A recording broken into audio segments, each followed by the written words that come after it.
Hello everybody, this is Avantik here. We'll discuss now the journeys.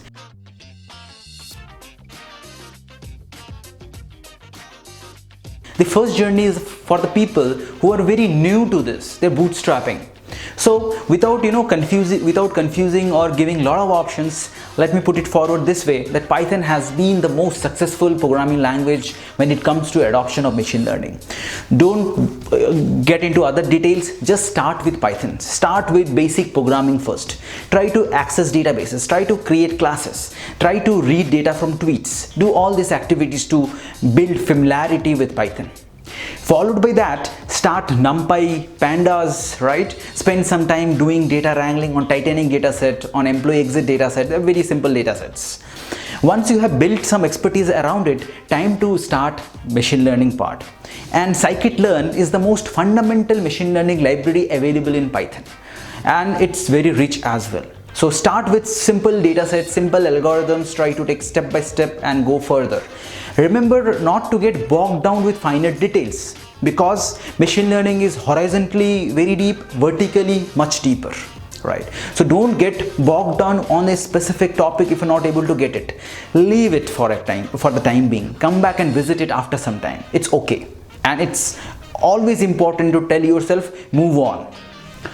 Then let's talk about the journey of the people who have done some other online courses, be it from EdYoda, be it from other platforms. The question that often bugs them is, how do I build further expertise?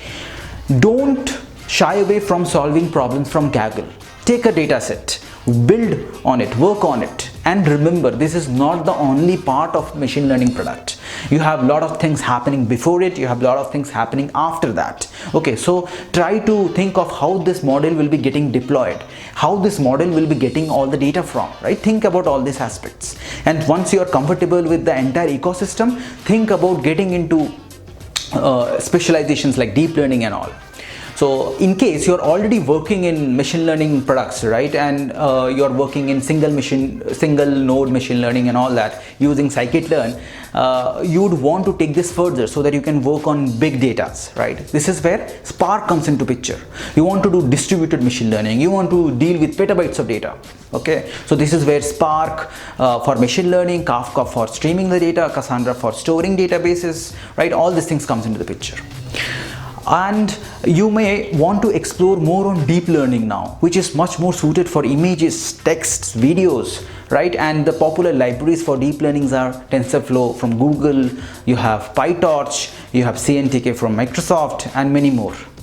Another important aspect to consider, because a lot of other companies are working around this aspect, right? They are trying to use cloud machine learning services provided in the cloud by companies like as AWS, Microsoft, and Google, right? So read about Amazon SageMaker, Google ML, Azure ML, and others.